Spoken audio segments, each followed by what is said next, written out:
तो अगर कोई प्रेम भी करता है तो किसी को उसके प्रेम का मजाक उड़ाने का हक नहीं है। पहली बात तो ये है। कोई अगर इतना साहस, प्रेम तो कायर लोग कर नहीं सकते, पहले तो याद रखो, प्रेम कायरों के बस की चीज़ है नहीं। प्रेम तो बहुत साहसी लोग करते हैं। जो बलात्कार करता है वो कायर होता है, जो प्रेम करता है वो वीर होता है। तो अगर कोई प्रेम कर रहा है तो आप उसका माहौल न उड़ाएं। अगर कोई प्रेम कर रहा है और इसको समाज के सामने कहने का साहस कर रहा है तब वो बहुत बड़ा वीर है। उसके वीरता को सलाम करिए, क्योंकि दुनिया में 99% लोग कायर और बुज़दिल हैं। वीर तो बहुत कम होते हैं। वो लड़का वीर है, उसका सम्मान करना सीखिए। वो संवेदनशील है, उसके पास विचार हैं, आपको उसका सम्मान करना चाहिए। उससे वो सीखने की कोशिश करिए जो उसके पास अच्छा है। जो उसके पास कमज़ोर है उसको लेने की ज़रूरत नहीं है। साधु ऐसा चाहिए जैसा सूप सुभाए। आप अच्छी चीज़ों को लें, मेरी भी अच्छी चीज़ों को लें, मेरी बुराई को क्यों लेंगे आप मुझसे।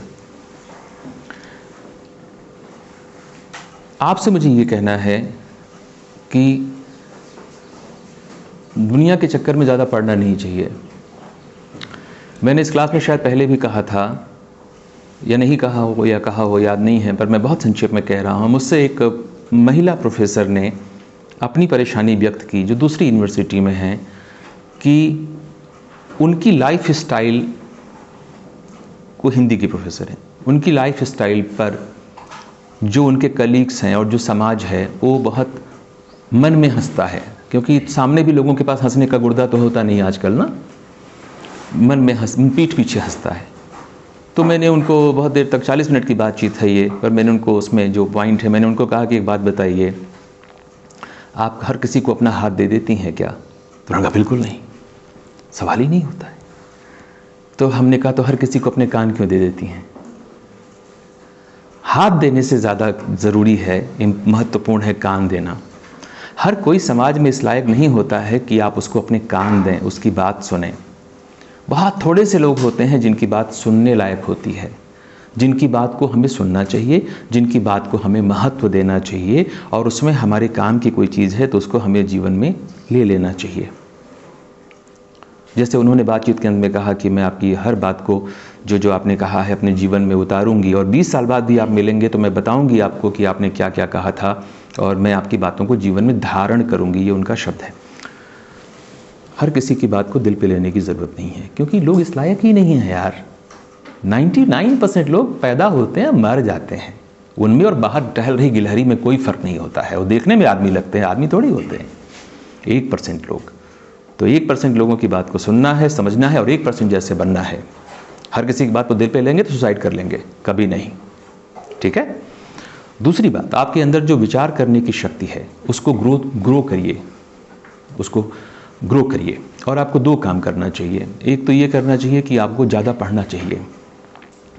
उच्च कोटि, टेक्स्ट वक्त तो सभी लोग पढ़ते हैं, उच्च कोटि का साहित्य गंभीरता से पढ़िए। और चूंकि आप हिंदी में कर रहे हैं, आपने पहली मुलाकात में शायद कहा था कि आप 4-5 भाषाएं, 10 भाषाएं सीखना चाहते हैं, आप ही ने कहा था। वो सीखते रहिएगा, वो बात की बात है। आपको सबसे ज़्यादा ज़रूरी है अपनी भाषा पे काम करना। अपनी हिंदी बहुत अच्छी करिए, क्योंकि अगर आपके पास विचार होंगे और भाषा कमज़ोर होगी तो विचार प्रकट कैसे करेंगे, है ना। तो भाषा ठीक करिए, बोलिए, लिखिए, पढ़िए, समझिए, भाषा में जिए। आप भाषा में जीने की कोशिश करिए। अपने से ही कंपटीशन करिए कि मैं कितनी अच्छी हिंदी बोलूँगा, है ना। तो अच्छी भाषा सीखिए, अच्छा साहित्य पढ़िए, दुनिया की परवाह मत करिए। परवाह करनी है तो उनकी करिए। और मैं हमेशा कहता हूँ, और इसके बारे में सबसे कह रहा हूँ, उनकी बातों की चिंता करनी चाहिए जिनकी आंखों में आपके लिए सपने होते हैं। लोगों की आंखों में, इवन अपनी फैमिली में, आपके लिए सपने नहीं होते हैं। उनके सपने होते हैं जो वो आपकी आंखों में देखते हैं। ऐसे लोगों की भी परवाह नहीं करनी है जो अपने सपने आपकी आंखों में देखते हो, नहीं। जिनकी आंखों में आपके लिए सपने हो, वही वो 1% लोग हैं। वो कोई भी हो सकता है, जिसकी परवाह करनी चाहिए। प्रासंगिकता क्या है, कबीर का रेलेवेंस क्या है। तो मुझे एक बात बताएं, कबीर करते क्या हैं? जिसे हम कविता समझते हैं वो कविता है, हो सकती है, पर बेसिकली वो विचार है, वो कबीर के आइडियाज़ हैं जो कविता की भाषा में, कविता की शैली में आपसे कहते हैं, और जिसको गाया भी जा सकता है।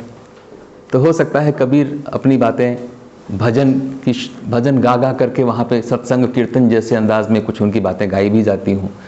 कबीर के भजन गाए ही जाते हैं, कुमार गंधर्व से लेकर के किसने किसने तो नहीं गाया है।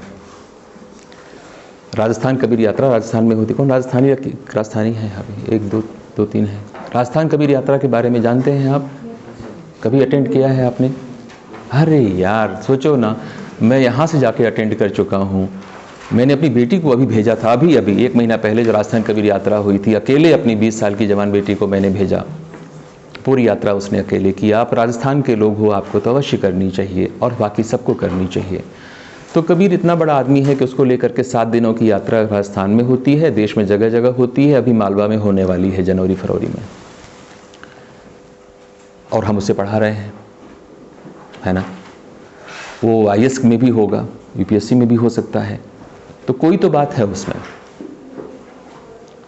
तो कौन सी बात है उसके अंदर? और कोई भी पोएट ऐसा नहीं है, कोई भी पोएट ऐसा नहीं है जिसको लेकर के इस देश में इतनी चहल पहल होती हो। कबीर कैफ़े है मुंबई में, वो कैफ़े नहीं है, कबीर कैफ़े एक बैंड है जो अपने को कबीर कैफ़े कहता है, गूगल करेंगे तो आप देखेंगे। तो कबीर को लेकर के कबीर कैफ़े भी गाना गा रहा है, कुमार गंधर्व भी गा रहे हैं, इतने सारे लोग गा रहे हैं, प्रहलाद टिप्पणियाँ गा रहे हैं, डॉक्यूमेंट्रीज़ बन रही हैं। एक बहुत अच्छा सोलो प्ले होता है हिंदुस्तान में, वो सज्जन का मैं नाम भूल रहा हूँ, जो कबीर को प्ले करते हैं, सोलो एक्ट है बहुत मशहूर, जिसका स्टेज शो होता है। तो एक आदमी अनपढ़ है, एक आदमी माँ बाप का पता नहीं, धर्म कन्फ्यूज़न में है, और वो इतना महत्वपूर्ण है कि उस पर यात्राएं हो रही हैं। तुलसी पे कोई यात्रा नहीं होती है, जबकि तुलसी हिंदी के सबसे बड़े पोएट। हिंदी में 2 ही सबसे बड़े कवि हैं, एक तुलसीदास, दूसरे निराला, बाकी लेफ्ट राइट। तो इसलिए कबीर कवि नहीं है, कबीर पहले विचारक हैं, है ना, एक खास किस्म के विचारक हैं। एक चमकती हुई पगडंडी है कबीर, राजपथ नहीं है, पगडंडी है, पर वो गजब की पगडंडी है। उस पगडंडी पर चले बिना आप उस राजपथ पर पहुंच नहीं सकते। अगर तुलसी के राम राज्य और रैदास का बेगमपुरा है, बेगमपुरा किसका है? रैदास का ही है। अगर तुलसी के राम राज्य और रैदास के बेगमपुरा तक जाना है तो कबीर की पगडंडी से जाना होगा। तो अगर वो आदमी रिलेवेंट नहीं होता, प्रासंगिक नहीं होता, हमारे काम का नहीं होता, हमारी ज़रूरतें पूरी नहीं करता, तो उसकी इतनी कद्र, इतनी इज्जत क्यों होती? वो इसकी इतनी इज्जत है, इतनी कद्र है कि सोचो, मैंने अपनी बेटी का नाम हंसा रखा है। हंसा कहाँ से आता है? कबीर के यहाँ से आता है। हंसा उड़ता जाए अकेला, है ना। मेरा जो दूसरा नाम है, जो मैं दुनिया में वही नाम बताता हूँ, मैं कहीं भी यात्रा में होता हूँ, मैं आलोक पांडे प्रोफेसर नहीं बताता। कोई मुझसे सड़क पर पूछता है आपका नाम क्या है, मैं कहता हूँ उत्तर कबीर। तो कोई तो बात होगी उस आदमी में कि एक आदमी अपना जो दुनिया के सामने नाम बताता है लिखने पढ़ने में। आप व्हाट्सअप चेक करो, इंस्टाग्राम चेक करो, यूट्यूब चेक करो, फेसबुक चेक करो, उत्तर कबीर ही आपको मिलेगा, आलोक पांडे कहीं नहीं मिलेंगे, और मेरे माँ बाप को ये पता है। तो कोई तो बात होगी उस आदमी में कि मेरे जैसे न जाने कितने लोग उसको जीने लगते हैं। मैं कबीर पढ़ाता वढ़ाता नहीं हूँ, जीता हूँ, और मैं अकेला नहीं हूँ, बहुत लोग हैं जो कबीर को जीते हैं।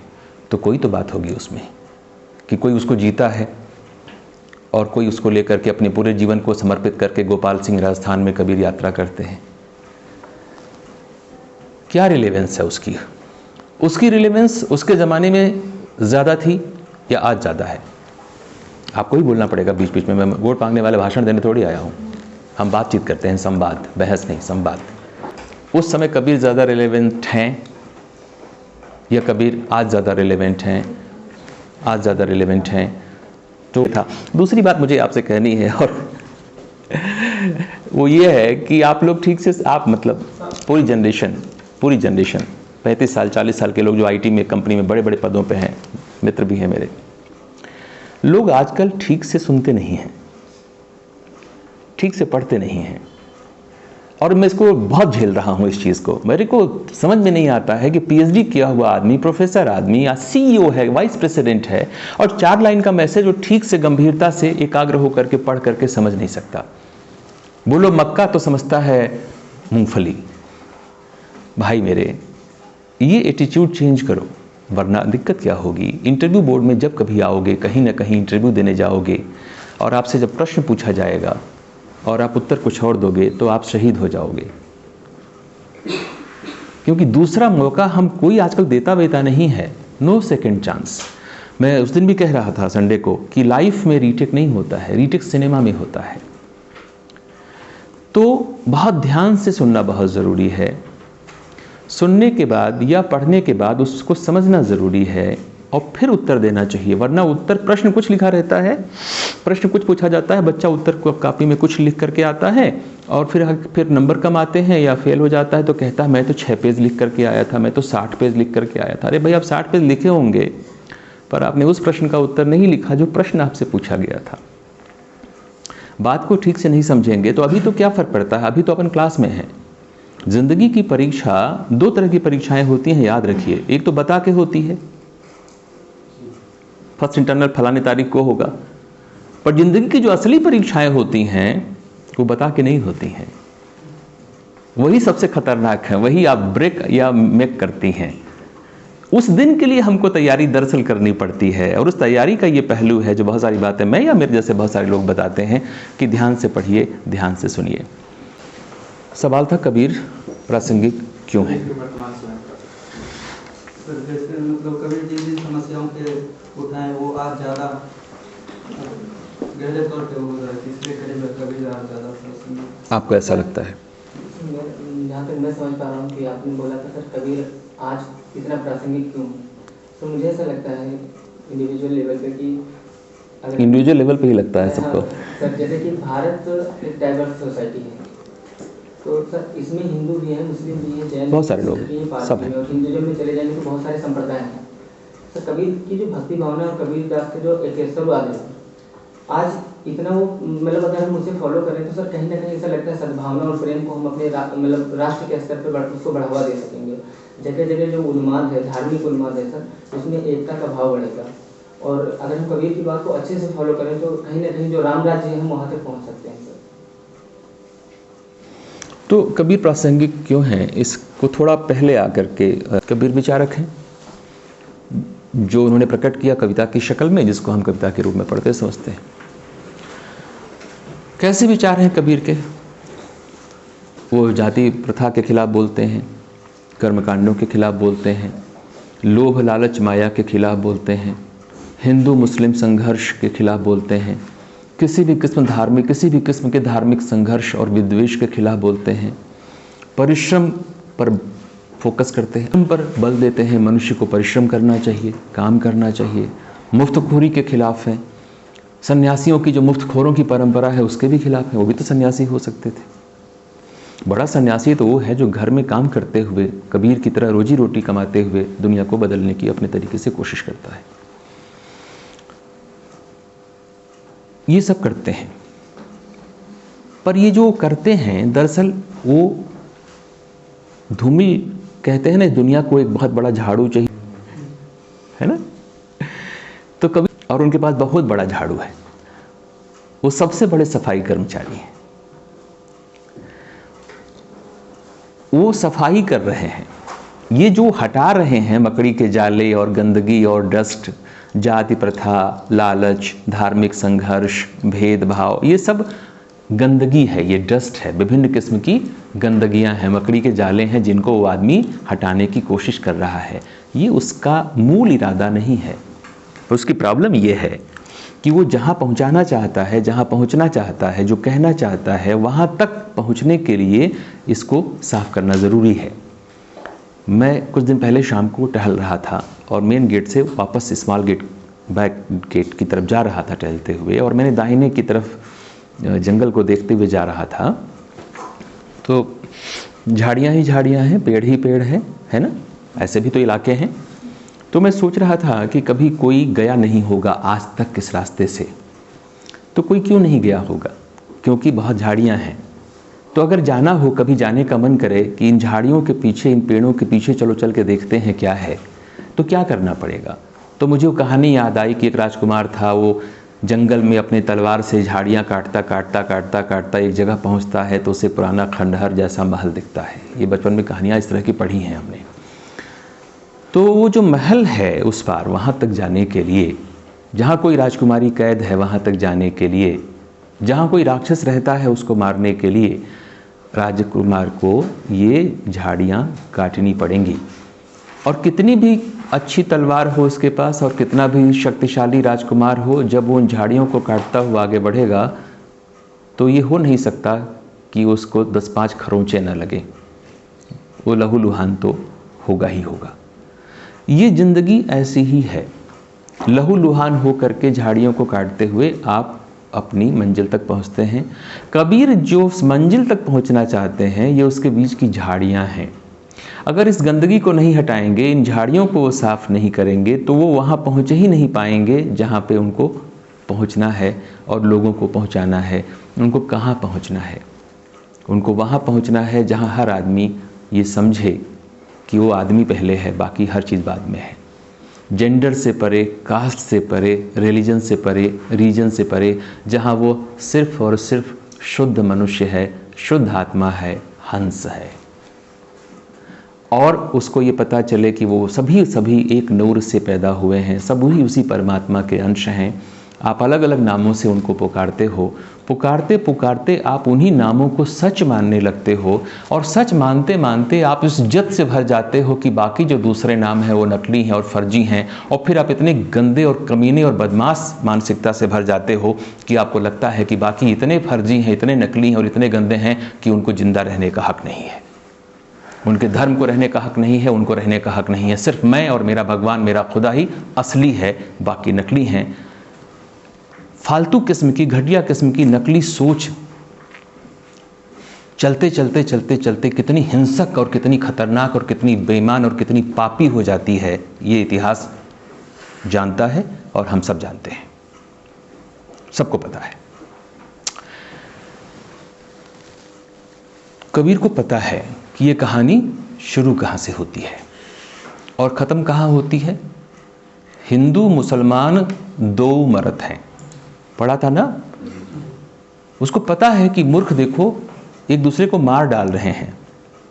हमारे एक मित्र हैं, मैंने नोटिस किया उनकी गाड़ी, मुसलमान हैं, मैंने नोटिस किया उनकी गाड़ी का नंबर लास्ट 3 डिजिट्स 786 हैं। फिर उनका 3 महीने बाद ईमेल मैंने नोटिस किया कि उनके ईमेल के लास्ट में भी 786 है। मैं कुछ नहीं कहा मैंने कि, तो बाद में उन्होंने कहा कि मैं हज करने जा रहा हूं। मैंने कहा बहुत अच्छी बात है। फिर उन्होंने चाय पीने के बाद कहा मैं तो धार्मिकता में बिल्कुल विश्वास नहीं करता, मैं तो शुद्ध आध्यात्मिक व्यक्ति हूं, कर्मकांडों में तो मेरा कोई यकीन ही नहीं है। तू जा रहा है हज करने, तू IAS है, तू हज करने जा रहा है, तेरी गाड़ी में 786 का नंबर है, तेरी गाड़ी के अंदर मंत्र, वो कुरान की आयतें लटक रही हैं, तेरे ईमेल में 786 है और तू कहता है तू धार्मिक नहीं है। धार्मिक होने, मैंने उसको समझाया, फिर मैंने कहा आज तो मुझे बताना पड़ेगा, इसको आईना दिखाना पड़ेगा इस गधे को। मैंने कहा हे मूर्ख, धार्मिक होने में दिक्कत नहीं है, धार्मिक होने में दिक्कत नहीं है, हज करने में दिक्कत नहीं है, नमाज पढ़ने में दिक्कत नहीं है, रोज़ा रखने में दिक्कत नहीं है, गंगा स्नान करने में दिक्कत नहीं है, चारों धाम करने में दिक्कत नहीं है, मंदिर जाने में, अगरबत्ती दिखाने में कोई दिक्कत नहीं है, कोई दिक्कत नहीं है। बशर्ते तुम्हारी ये धार्मिकता जो है, जो आचरण है, जो ये कर्म कांड है, जो बाह्याचार है, इसके भीतर तुम्हारी आध्यात्मिकता सुरक्षित हो। जैसे देह है तभी तो आत्मा है ना। अगर ये देह न रहे तो ये आत्मा जैसी कोई चीज अगर है तो कहाँ रहेगी। तो धार्मिकता परफेक्ट, अच्छी बात है, पर उसके अंदर आध्यात्मिकता होनी चाहिए। ऐसी धार्मिकता जिसके भीतर आध्यात्मिकता न हो, वही समस्या है, वही कर्मकांड है। कबीर ऐसी धार्मिकता के खिलाफ है। आप धार्मिक न हो, शुद्ध आध्यात्मिक हो, मेरी तरह एक्सीलेंट, कोई बात नहीं, आप धार्मिक भी हैं जैसे मेरी माँ, पर आध्यात्मिक भी हैं। आध्यात्मिक होना क्या होता है? वैष्णव जन वह तो हो सकता है जो 3 तरह की टीका और 4 तरह की माला इस्तेमाल करता हो, पर अगर उसके अंदर पीर पराई की भावना नहीं है, समझने की, देखने की और दूर करने की, तो फिर वो आध्यात्मिक नहीं है, वो सिर्फ धार्मिक है। शुद्ध धार्मिकता मूर्खता है, पर धार्मिकता अगर आध्यात्मिकता के साथ आती है, एक शर्त यह है कि धार्मिक होने में दिक्कत नहीं है, बशर्ते आप आध्यात्मिक हों। सेकंड, आपकी धार्मिकता दूसरे की भी धार्मिकता का उतना ही सम्मान करती हो जितना अपनी धार्मिकता का करती है, तो कोई दिक्कत नहीं है। दिक्कत तब पैदा होती है जब मैं कहता हूं कि मैं हिंदू हूं, मैं श्रेष्ठ हूं, तुम मुसलमान हो, तुम छोटे हो। मैं मुसलमान हूं, मैं श्रेष्ठ हूं, तुम हिंदू हो, छोटे हो। बस यही सारी प्रॉब्लम है। तो धार्मिक होने में दिक्कत नहीं है, तुलसीदास होने में समस्या नहीं है, कबीरदास होने में समस्या नहीं है, धार्मिकता में प्रॉब्लम नहीं है, बशर्ते उसके भीतर आध्यात्मिकता यानी सबको अपने जैसा समझने की भावना हो। कल क्रिसमस का दिन था, तो कुछ मेरे 1-2 4 परिचित लोग हैं, उन्होंने मुझे क्रिसमस पे, क्रिश्चियंस हैं, तो उन्होंने मुझे संदेश भेजा क्रिसमस का, हैप्पी क्रिसमस, मैरी क्रिसमस। तो मैंने सोचा भाई मुझे भी भेजना चाहिए। जो मैंने कहा क्या लिखूं, जो इन्होंने लिखा वैसा ही लिखूं तो क्या बात है। तो मैंने कहा चलो गूगल पे देखते हैं, कुछ अच्छा सा फोटो मिल जाए तो उसको मैं थोड़ा नाम वाम लिख के भेज देता हूँ। तो मुझे जो पहला ही फोटो गूगल पे मिला उसमें जीसस क्राइस्ट की फोटो है, और जीसस क्राइस्ट का एक वाक्य उनके सीने पे लिखा हुआ है, मतलब ऐसे फोटो में लिखा हुआ है कि तुम अपने साथ जैसा व्यवहार चाहते हो वैसा ही दूसरों के साथ करो। तो उसको मैंने क्रॉप किया और मेरी क्रिसमस लिख करके उन लोगों को भेज दिया और अपने व्हाट्सएप स्टेटस पे भी लगाया 1-2 घंटे के लिए। तो तुम अपने साथ जैसा व्यवहार चाहते हो वैसा ही दूसरों के साथ करो, ये आध्यात्मिकता है। ईसाइयत के शरीर में ये भाव होना चाहिए। अगर आप अपने लिए कोई और हिसाब किताब चाहते हैं और दूसरे के लिए कुछ और चाहते हैं तो आप पापी हैं, और धार्मिक तो ना आप धार्मिक है ना आप आध्यात्मिक हैं। कबीर की प्रॉब्लम वो वाली धार्मिकता है जहां दूसरे के लिए जगह नहीं है, जहां दूसरे को छोटा समझा जाता है। तो एक तरह से वो उनको अधार्मिकता से समस्या नहीं है, धार्मिक कर्मकांडों से समस्या है, जो सारे कर्मकांड एक दूसरे को ऊंचा नीचा दिखाने में लग जाते हैं, एक दूसरे को छोटा और अपने को बड़ा सिद्ध करने में लग जाते हैं। और जिस धार्मिकता के धुएं में, घटाटोप में आध्यात्मिकता जो सबको समान समझती है, जो सबके मंगल की कामना करती है, सर्वे भवन्तु सुखिनः सर्वे सन्तु निरामयः। हमारे वेदों में प्रार्थना है ओम शांति, वो सबकी शांति की प्रार्थना है, गूगल में कर लीजिएगा, वनस्पतये शांति, सबकी शांति की बात करते हैं। तो जो सबका मंगल, वसुधैव कुटुंबकम, पूरी वसुधा परिवार है, याद रखिए। वसुधा का मतलब सिर्फ मनुष्य नहीं होते हैं, वसुधा में गिलहरी भी है, पीपल का पेड़ भी है, हर पेड़ है, हर प्राणी है, जीवित, निर्जीव और सजीव सभी वसुधा में है। और पूरी वसुधा एक कुटुंब है जो ये सोचता है, वो ही आध्यात्मिकता है, वही असली धार्मिकता है। कबीर हमको वहां ले जाना चाहते हैं जहां हम ऐसी सोच में का पालन करें, ऐसी सोच को धारण करें। पर मनुष्य तो इस सोच से इतनी दूर चला गया है कि अपनी नकली सोच के चक्कर में दूसरे को मार देता है। कबीर के जमाने में भी मारते थे, वरना वो कविता कैसे लिखते? तो कबीर के जमाने में ज्यादा हत्याएं होती थी धर्म के नाम पे, ये आज ज्यादा होती हैं। कबीर के जमाने में तो सुसाइड बॉम्बर नहीं थे। 22वीं शताब्दी में आतंकवादियों की एक पूरी की पूरी फौज है, जो न जाने कहां से आते हैं गरीब बच्चे, जिनको बेवकूफ बना के लाया जाता है। कुछ तो होशियार बदमाश हैं, कुछ मूर्ख बदमाश हैं। हाँ, कि जब सुसाइड बॉम्बिंग करेंगे और लोग मर जाएंगे तो तुम मर जाओगे, भाई तुम भी मरोगे ना, सुसाइड बॉम्बर हो ना, तुम भी मरोगे, तो कोई टेंशन नहीं है। तुम जब मरोगे तो तुम जन्नत जाओगे, गारंटीड है, क्योंकि तुम तो गाजी हो, तुम तो शहीद हो रहे हो ना धर्म के नाम पे, जिहाद कर रहे हो तुम, तो तुम्हारी मौत नॉर्मल मौत नहीं है, तुम जन्नत जाओगे। और जन्नत में 72 हूरें तुम्हारा इंतजार कर रही हैं। अब 22वीं शताब्दी में एक आदमी इसलिए क्लीन शेप्ड होकर के बैठा हुआ है और दूसरों को मार रहा है कि 72 हूरें जो परियां इंतजार कर रही हैं, उनके साथ उसको सोना है। ये जो मूर्खता है और हिंसा है, ये कबीर के ज़माने में तो नहीं थी। कबीर के ज़माने में तो नहीं थी।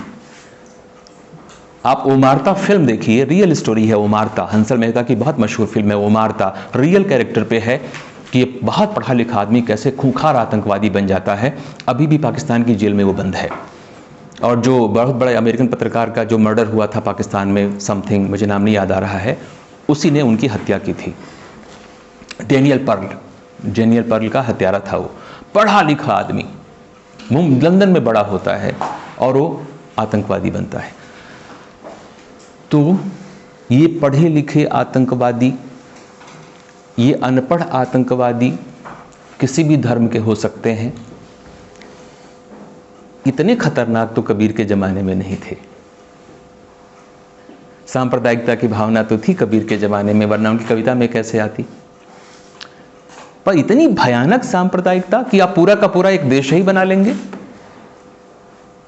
और देश बनाने की आपकी मांग नहीं चल रही है तो पश्चिम बंगाल का मुख्यमंत्री सोहरावर्दी जिन्ना के कहने पे डायरेक्ट एक्शन डे का ऐलान करता है। डायरेक्ट एक्शन डे नहीं जानते हैं, गूगल करिए कि जहां कहीं हिंदू मिले उनको मार दो। नेहरू का इंटरव्यू है बीबीसी पे, यूट्यूब में पड़ा हुआ है, आप देख लीजिए।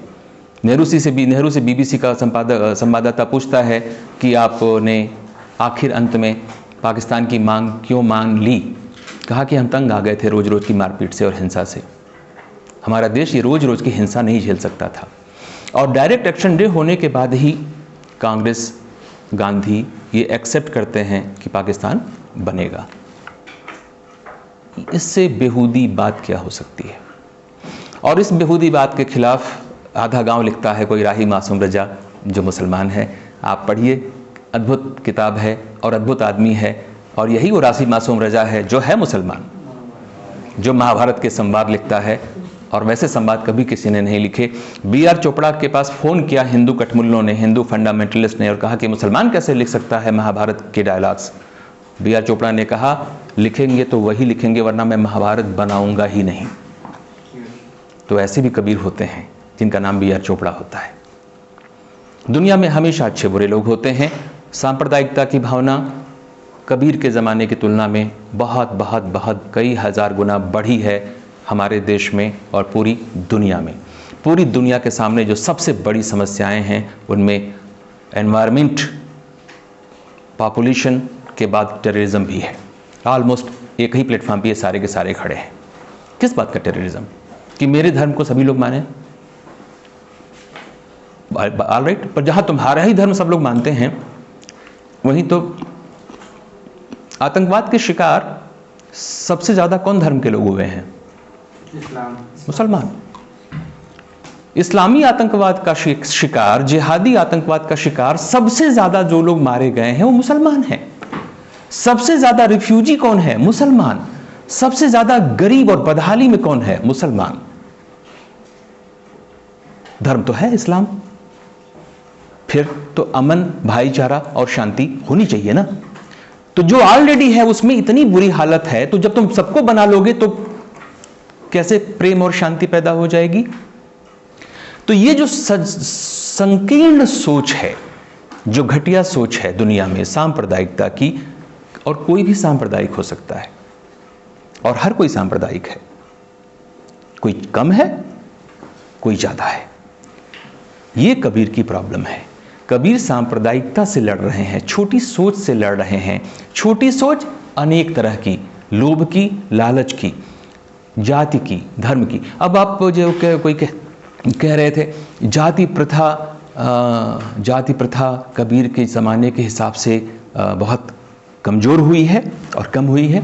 सही बात है। संविधान ने, सरकारों ने जो उस तरह की बदतमीजियाँ और बदमाशियाँ धर्म के नाम पे होती थीं कि आप मंदिर में नहीं जाने देंगे दलितों को, अन्याय की सीरीज़ है, मतलब अन्याय की सीरीज़ है जो शूद्रों दलितों के साथ हुई। वो अन्याय आज की डेट में तो नहीं होता, कर नहीं सकते आप करेंगे तो आप भोगेंगे। स्त्रियों के साथ जो अत्याचार होते थे आप करेंगे तो भोगेंगे, राइट। तो ये किसने दिया? सरकार ने दिया, संविधान ने दिया। पर क्या जाति प्रथा की जो का जो विद्वेष है, जो जातीय विद्वेष है, वो समाज से खत्म हो गया है। कबीर के जमाने में जाति वाली सेनाएं थीं या आजाद भारत में जाति वाली सेनाएं हैं? तो संविधान भी है, सरकार भी है, संविधान भी है, सरकार भी है, पर जाति के नाम पे सेना, जाति के नाम पे पार्टी। तो हमारे समय में ये चीजें हो रही हैं। तो एक तरफ से देखो तो जाति का मामला दबा है। कबीर के जमाने में बलात्कार ज्यादा होते थे या आजकल ज्यादा होते हैं? कबीर के जमाने के बलात्कार ज्यादा हिंसक थे या आज के जमाने के बलात्कार ज्यादा हिंसक हैं? हर 5 मिनट कोई आंकड़े हैं, आप देख लेना उठा करके, हर मिनट पे ही तो रेप होते हैं दुनिया में। और दुनिया का सबसे ताकतवर, सबसे अग्रिम समाज, फर्स्ट वर्ल्ड अमेरिका, वहां सबसे ज्यादा बलात्कार होते हैं। तो यानी धनी होने से भी और सुपर पावर होने से भी स्त्रियों के प्रति जो आपकी दृष्टि है वो बदल जाए, ये जरूरी नहीं है। तो दृष्टि तो अभी भी कलुषित है, दृष्टि तो अभी भी कलुषित है। आपको हैरानी होगी, एक दलित आईएएस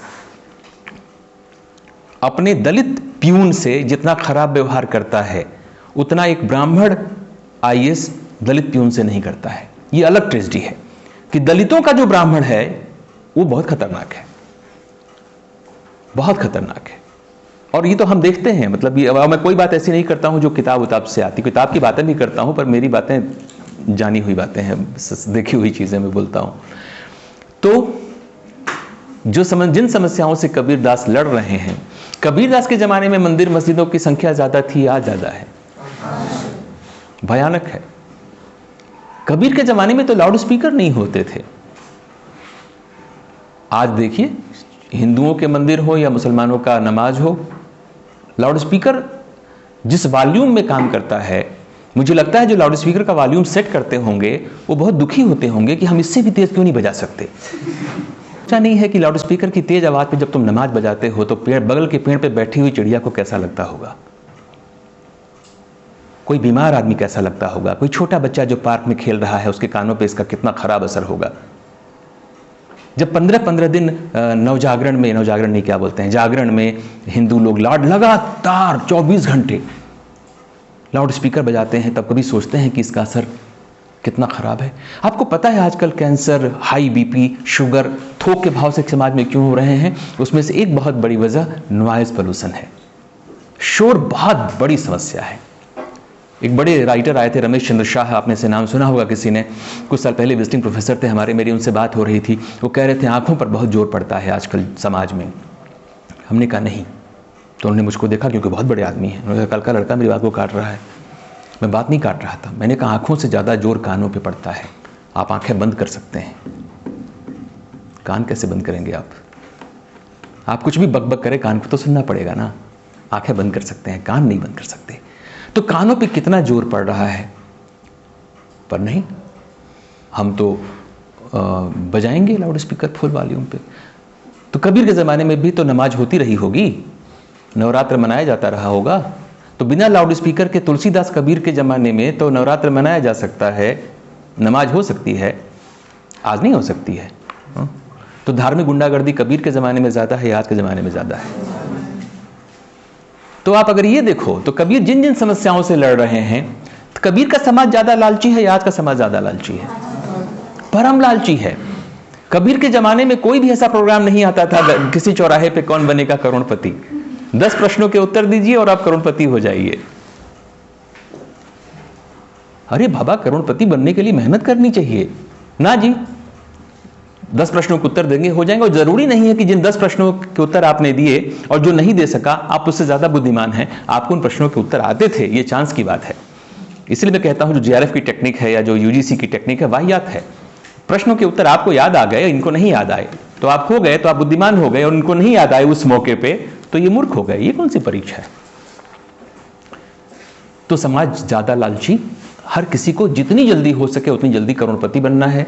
बड़ी गाड़ी, बड़ा घर, बड़ी गाड़ी, बड़ा घर सबको चाहिए। विल स्मिथ की ऑटोबायोग्राफी, विल उसका नाम है, आज मैंने बीबी को अपने दे दिया, आज से वो पढ़ेंगी, आपको पढ़ना चाहिए। दिल्ली के फुटपाथों पे आपको सस्ती मिल जाएगी। अपने ज़माने का, अपने समय का सबसे महंगा एक्टर अपनी आत्मकथा के 250वें पेज पर यह प्रश्न खुद से करता है कि अपने संघर्ष के दिनों में, अपने टीन एज में मैंने जिन जिन चीज़ों का सपना देखा था उससे 100 गुना ज़्यादा हर चीज़ मैंने लड़ते लड़ते ज़िंदगी में हासिल की। विल स्मिथ, मैं दुनिया का सबसे महंगा एक्टर बना, सब कुछ है मेरे पास उम्मीदों से बहुत ज़्यादा, फिर भी मैं इतना दुखी क्यों हूँ, मैं इतना उदास क्यों हूँ, मैं हैप्पी क्यों नहीं हूँ। और इसकी फिर वो तलाश शुरू करता है, फिर वो विपश्यना करता है, इंडिया जाता है, त्रिनिदाद जाता है, अजन्मी बन करके जाता है, बीचों पे सोता है, ब्राज़ील के जंगलों में जाता है, एक तांत्रिक क्रिया होती है वो करता है, और फिर उसको समझ में आता है कि ये जो बड़ी बड़ी बड़ी बड़ी चीज़ें जिनका संबंध 99 से है, इनसे नहीं मिलती है खुशी। तो एक वक्त आता है, एक मुकाम आता है जहाँ हर किसी को नहीं पर किसी किसी को के सामने ये प्रश्न पैदा होता है कि सब कुछ तो है मेरे पास, पर मैं खुश क्यों नहीं हूँ। कबीर का समाज एक नाखुश समाज है और हमारा समाज एक बहुत ही नाखुश समाज है। बहुत अनहैप्पी सोसाइटी में हम रहते हैं, और ये अनहैप्पीनेस जिन जिन कारणों से पैदा होती है, सांप्रदायिकता, पोल्यूशन, लालच वगैरह वगैरह वगैरह वगैरह, उसमें से कुछ चीज़ें, कबीर के सामने पोल्यूशन की प्रॉब्लम नहीं थी, ग्लोबल वार्मिंग की प्रॉब्लम नहीं थी, होती तो उस पर भी बात करते क्योंकि वो ह्यूमैन क्रिएटेड प्रॉब्लम है क्या। कबीरदास क्या कहते हैं, बहिरा हुआ खुदा है, खुदा बहरा है। 600 साल पहले वो आदमी कहता है, पर 600 साल में भी उसकी ये बात समझ में नहीं आई। आप दुर्गा की आरती करेंगे चिल्ला चिल्ला करके, तब दुर्गा को सुनाई देगा। एक और तो कहते हो सबके मन की बात समझती है वो, जब सबके मन की बात समझती है वो, तो उसकी मूर्ति के सामने जाकर के ये क्यों कहते हो कि तुम ये मेरा कर दोगी ना तो मैं तुमको 2 किलो लड्डू चढ़ाऊंगा, जैसे दुर्गा ही लड्डू खाने वाली है। मेरे घर के सामने रास्ते में हनुमान जी का मंदिर है, मंदिर क्या है, कब्जा करके सबों ने एक मंदिर मूर्ति बना रखी है, तो मैं आते जाते झुक के प्रणाम कर लेता हूं। हमारे नॉर्थ में ये कल्चर नहीं है, पर यहां मैंने देखा कि आज हनुमान जी सफ़ेद धोती पहने हैं, कल को नीली पहने हैं, परसों पीली पहने हैं, लोग हनुमान जी को धोतियां पहनाते हैं। आज सफ़ेद धोती उन्होंने पहनी थी, तो मेरे मन ने प्रश्न किया कि ये कौन है, धोती हनुमान जी की कैसे नई नई रोज़ धोती चेंज होती रहती है। लोग हैं, हनुमान जी ये काम मेरा कर दो तो तुमको पीली धोती पहनाएंगे। एक और तो हनुमान जी आप परमात्मा हैं, आपके मन की हर बात समझते हैं, दूसरे आप उनको सीधे सीधे घूस दे रहे हो। घूस ही तो है ना, ब्राइब ही तो है कि तुम ये कर दो तो मैं ये कर दूंगा। एक तो अंतर्यामी है, वो सबके मन की बात समझता। अंतर्यामी कौन है, ईश्वर है, अंतर्यामी है, और दूसरी ओर आप उसको घूस देते हो तो आपके मन की बात तो नहीं समझता। इस तरह की मूर्खताओं के बीच में, जटिलताओं के बीच में हर धर्म, हर समाज, हर धर्म का आदमी, हर तरह का आदमी थोड़ा कम थोड़ा ज़्यादा फंसा हुआ है। पहले कम फंसा था, अभी बहुत फंसा हुआ है। पहले तो इतना फंसा था कि बच के शायद निकल भी जाता, अभी तो इतना फंसा है कि बच के निकलने की उम्मीद बहुत बहुत बहुत कम है, बहुत कम है। तो कबीर बहुत प्रासंगिक हैं। हमारा समाज बहुत हिंसक, बहुत जातीय घृणा से भरा हुआ समाज होता गया है। जातीय घृणा बहुत भरी हुई है। एक जाति के भीतर, मुसलमान है तो शिया सुन्नी, सुन्नी शिया का संघर्ष है, हिंदू है तो जातियों का संघर्ष है, जातियों के भीतर जातियों का संघर्ष है, दलितों के भीतर दलितों का संघर्ष है, ब्राह्मणों के भीतर ब्राह्मणों का संघर्ष है। इतनी बेहूदी और अद्भुत दुनिया किसने बनाई? परमात्मा ने तो नहीं बनाई, मनुष्यों ने बनाई। परमात्मा ने तो आपको दिया था अपना दिल और अपना शरीर भी दे दिया, और आपने उसका रायता फैला दिया। तो कबीर अपने समय के रायते को साफ करते हैं, और कबीर ही नहीं, हर वक्त में छोटा बड़ा कबीर नाम बदल के आता है। कभी वो बुद्ध बन के आता है, कभी विवेकानंद बन करके आता है। जग्गी वासुदेव ने कहा कि मंदिर बनाने से ज्यादा जरूरी है चौराहे पर बाथरूम बनाना। ये आध्यात्मिकता है। तो बाथरूम बनाना जरूरी है, साफ सुथरे बाथरूम बनाना जरूरी है, खाली बाथरूम बनाना भी काफी नहीं है। बाथरूम तो है, साफ सुथरे कितने हैं, तो साफ सुथरे बाथरूम बनाना मंदिर बनाने से, मस्जिद बनाने से ज्यादा जरूरी है। ये कबीर की समझ में आता है, और कबीर एक परंपरा है। इसीलिए नामवर सिंह ने जो किताब लिखी दूसरी परंपरा की खोज, वो दूसरी परंपरा क्या है? वो दूसरी परंपरा यही परंपरा है जो रायता साफ करती है। समाज रायता फैलाता है, हर समाज रायता फैलाता है, हर धर्म रायता फैलाता है, क्योंकि भीड़ के पास विवेक नहीं होता। और जैसा कि मैं हमेशा कहता हूं, 99% लोग मनुष्य के रूप में पशु होते हैं, और ये फैक्ट है। मनुष्य रूपेण मृगाश्चरन्ति। तो ये जो 99% है, ये रायता फैलाते हैं, भांति भांति के रायता, और 1% लोग उस रायते को हर समय में साफ करते हैं। पर उस समाज का और उस धर्म का परम दुर्भाग्य होता है जहां रायता साफ करने वाले लोग नहीं होते हैं। 99% लोग रायता हमेशा फैलाएंगे, पर 1% लोग हमेशा होने चाहिए जो रायता साफ करें। जो धर्म, जो समाज रायता साफ करने की इजाजत नहीं देता, वो पापी है, वो सबके नाश का कारण बनेगा। अंधेरा होगा, कुछ लोग होंगे जो उस अंधेरे को में रोशनी पैदा करेंगे। ये गुंजाइश हमेशा बनी रहनी चाहिए। तो इसीलिए कबीर कहते हैं, कबीरा खड़ा बाजार में, ध्यान से सुनिएगा, कबीरा खड़ा बाजार में। कहाँ खड़ा है? पहले तो खड़ा है, खड़ा है, कहाँ खड़ा है? बाजार में। लिए लुकाठा हाथ, मशाल लेकर के खड़ा है। और ये भी नहीं कह रहा है कि मेरे पीछे देखो मेरे 4 चेले भी हैं, मेरी बीवी भी है, अकेले है। अकेला खड़ा है बाजार में। और बाजार क्या है? जहां पे चीजें खरीदी जाती हैं और बेची जाती हैं। और बाजार की ट्रेजेडी ये होती है कि बाजार में चीजें बेचते बेचते आदमी खुद को बेचने लगता है। चीजों को खरीदते बेचते बेचते जब कोई आदमी बेईमानी करता है किसी सामान को बेचते हुए, 100 रुपए लीटर का दूध 150 रुपए लीटर में किसी छोटे बच्चे को जब कोई आदमी बेच रहा होता है, तो 50 रुपए में अपना ईमान बेच रहा होता है। जब कोई स्त्री मजबूरी में अपना शरीर बेच रही होती है, तो अपनी आत्मा बेच रही होती है। शरीर तो बाद में बिकता है, पहले आत्मा बिकती है। तो बाजार में खड़ा है जहां सिर्फ सामान नहीं बिकता है, जहां बिकती हैं आत्माएं भी। और वो कहता है लिए लुकाठा हाथ में। लुकाठा किस चीज का है? सतपथ का है, सही राह का है, विवेक का है। जो घर फूके आपनो चले हमारे साथ। ये लुकाठा लेके मैं आया हूं, बताओ मेरे हाथ से लेकर के तुम फूकोगे अपना घर? क्योंकि मैं अपना घर फूंक के आया हूं। मेरे साथ चलने की शर्त है कि तुमको घर फूंकना पड़ेगा। और लुकाठा लेके आया हूं, तुम ये भी नहीं कह सकते हो कि कहां से ले आऊं मैं। लुकाठा तो मिल नहीं रहा है। मशाल लेके खड़ा हूं तुम्हारे घर के सामने, तुमको चलना है अगर मेरे साथ तो घर फूंको अपना। ये नहीं हो सकता कि घर भी नहीं फूंकोगे और साथ भी चलोगे। शीश उतारे भुई धरे तब बैठे घर माही। ये तो घर है प्रेम का, खाला का घर नाही। शीश उतारे भुई धरे तब बैठो घर माई। तुम्हारी मौसी का घर नहीं है ये, प्रेम का घर है ये। ईश्वर का घर प्रेम का घर होता है। ऐसे नहीं होगा कि तुम चले जाओगे। जूते उतारने की बात नहीं कर रहे हो कि मंदिर में जाना है तो जूते उतार दो। जूते की बात तो कर ही नहीं रहा। शीश उतारो। कौन उतारेगा? मैं ना। खुद अपने हाथों से अपना कत्ल करो, अपना गला काटो तुम। शीश उतारो। कहां रखो? रैक पे ना, वहीं धरो। अपने सर को अपने हाथों से उतारो और वहां रखो जहां तुम्हारा जूता है, जहां चरण है तुम्हारे। तब प्रवेश करोगे तुम इस घर में। ये जो घर प्रेम का है और जो ईश्वर का है।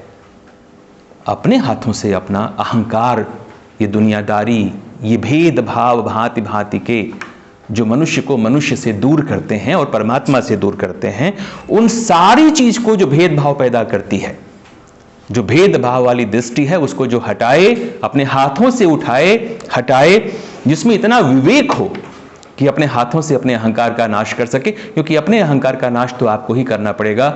घोड़े को आप नदी तक ले जा सकते हैं, पानी वो खुद पिएगा। कबीरदास ले जा सकते हैं, बता सकते हैं, पर पानी आपकी जगह पे काम तो आप ही को करना पड़ेगा। मैं यहां बोल सकता हूं, मैं आपका जीवन नहीं जी सकता हूं। तो कबीर का बिजनेस कबीर करते हैं। वो लुकाठा भी लेके आते हैं और वो ये भी कहते हैं कि मैं तुमको दे रहा हूं तमीज़, अक्ल, विवेक, समझो सच क्या है, अहंकार का नाश करो, ईगो का नाश करो, जमीन पे रखो, क्योंकि ये तुम्हारा सारा का सारा जो अहंकार है ये जमीन पे ही रखने लायक है, जूते से ज़्यादा नहीं है ये। इवन जूता भी बेहतर होता है, कम से कम पैरों की रक्षा तो करता है। पर ये हिंसक जो आचरण है तुम्हारा, जो तकलीफ पैदा करता है, ये तो रक्षा ही नहीं करता, ये तो भक्षक है, ये तो जूते से भी गया गुजरा है तुम्हारा सब कुछ, जो भेदभाव पैदा करता है, जो रायता है तुम्हारा। तो ये वो विवेक लेकर के आते हैं और उनकी चिंता है मनुष्य विवेकवान बने, मनुष्य बने, उसके दिल में प्रेम यानी ईश्वर। कबीर के लिए ईश्वर और प्रेम एक ही हैं।